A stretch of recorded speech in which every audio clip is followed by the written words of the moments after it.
নমস্কাৰ, জয় হিন্দ, জয় ভাৰত। সকলোকে স্বাগত জনাইছোঁ যাদৱ অসম ইউটিউব চেনেললৈ।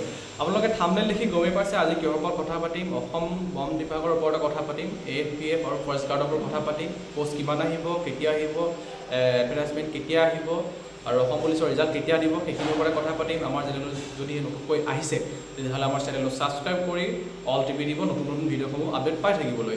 আৰু যদিহে আপোনালোকক অসম পুলিচৰ আৰু অসম বন আৰক্ষীৰ বাবে বেষ্ট বুক লাগে তেতিয়াহ'লে মোক কমেণ্ট কৰিব, নহ'লে মোৰ ডেছক্ৰিপশ্যনত মোৰ টেলিগ্ৰাম লিংক দি থোৱা থাকিব, নহ'লে হোৱাটছএপ নম্বৰ দি থাকিব, তাত আপুনি মেছেজ কৰিব। আপোনালোকক মই কিতাপকেইখনৰ ফ্লিপকাৰ্ট নহ'লে এমেজনৰ পৰা আপোনালোকে বাই কৰি ল'ব পাৰিব। তাতে আপোনালোকক মই লিংক দি দিম, হোৱাটছএপ নহ'লে টেলিগ্ৰামত দি দিবলৈ চেষ্টা কৰিম। আৰু তেতিয়া মই আপোনালোকক দিবলৈ চেষ্টা কৰিম। আপোনালোকে সেইখিনি বাই কৰি ষ্টাডি কৰিব, ভালকৈ পঢ়িব। আৰু মই ভাবোঁ আপোনালোকে এবাৰতে আহিব লগা পথখিনি ৰিটেন এক্সাম এবাৰতে ক্লিয়াৰ কৰিব পাৰিব। ব'লক আমি এতিয়া ভিডিঅ'টো আৰম্ভ কৰিম। বন্ধু বান্ধৱীসকল, আপোনালোকে কথাখিনি গমেই পালে। এতিয়া আছাম ফৰেষ্টৰ পোষ্ট কেতিয়া আহিব, মাননীয় আমাৰ মুখ্যমন্ত্ৰী মুখ্যমন্ত্ৰী ডাঙৰীয়াই কৈছিলে যে আমাৰ মামাই কৈছিলে ছেপ্টেম্বৰ মাহত আহিব বুলি। সেইটো ছেপ্টেম্বৰত নাহে, বিশেষকৈ অনলাইন প্ৰক্ৰিয়া নহয়। কিয়নো আপোনালোকে গমেই পাইছে এতিয়া ADRE থাৰ্ড গ্ৰেড ফ'ৰ্থ গ্ৰেডৰ স্কিল টেষ্ট হৈ আছে ড্ৰাইভাৰবিলাকৰ, আৰু ফ'ৰ্থ গ্ৰেডৰ ভাইভাও ইতিমধ্যে সমাপ্ত হৈছে বা হৈ আছে বুলি আমি গম পাইছোঁ। আৰু অসম পুলিচেও যিহেতু ৰিজাল্ট দিবলৈ বাকী আছে, আৰু আপোনালোকে গমেই পাইছে অসম পুলিচৰ ৰিজাল্ট এতিয়ালৈকে 10 অক্টোবৰত যিহেতু আমাৰ এপইণ্টমেণ্ট দিয়াৰ কথা আমাৰ মামাই কৈছে, কথাখিনি আপোনালোকে গমেই পাইছে। তেতিয়ালৈকে হয়তো আপোনালোকে গম পাইছে আছাম ফৰেষ্টৰ আৰু আছাম পুলিচৰ পষ্ট এতিয়া নাহে। আপোনালোকৰ এপ্লাই হ'ব নৱেম্বৰ মাহত। নৱেম্বৰ মাহতে এডভাৰটাইজমেণ্ট ওলাব, আৰু নৱেম্বৰ মাহত বা ডিচেম্বৰ মাহতে এপ্লাই প্ৰক্ৰিয়া আৰম্ভ হ'ব। আপোনালোকে সেইটো কথা গম পালে, আৰু সেই বুলি আপোনালোকে ৰানিংটো মিছ নকৰিব। এতিয়াকে লাহে লাহে প্ৰেক্টিচ কৰি থাকক। আৰু আপোনালোকে গমেই পাইছে আজিকালি বহুত কাট অফ যাবলৈ দেখা পোৱা গৈছে ফিজিকেলত।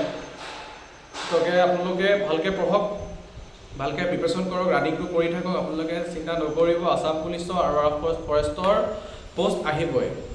আৰু আছাম ফৰেষ্টৰ বেটেলিয়নৰ বেছি পোষ্ট নাহিব চাগে। মিনিমাম যেতিয়া AFPFৰ যেতিয়া পাছিঘাটত পেৰেড হৈছিলে তেতিয়া মামাই কৈছিলে যে 600মান পোষ্ট আহিব বুলি AFPFৰ, আৰু তেনেকেই পোষ্ট আহিব বুলি আশা কৰিছোঁ। 600-800 তেনেকুৱা ভিতৰতে আহিব বেটেলিয়নৰ, ফৰেষ্ট বেটেলিয়নৰ। আৰু ফৰেষ্ট গাৰ্ডো তেনেকেই আহিব।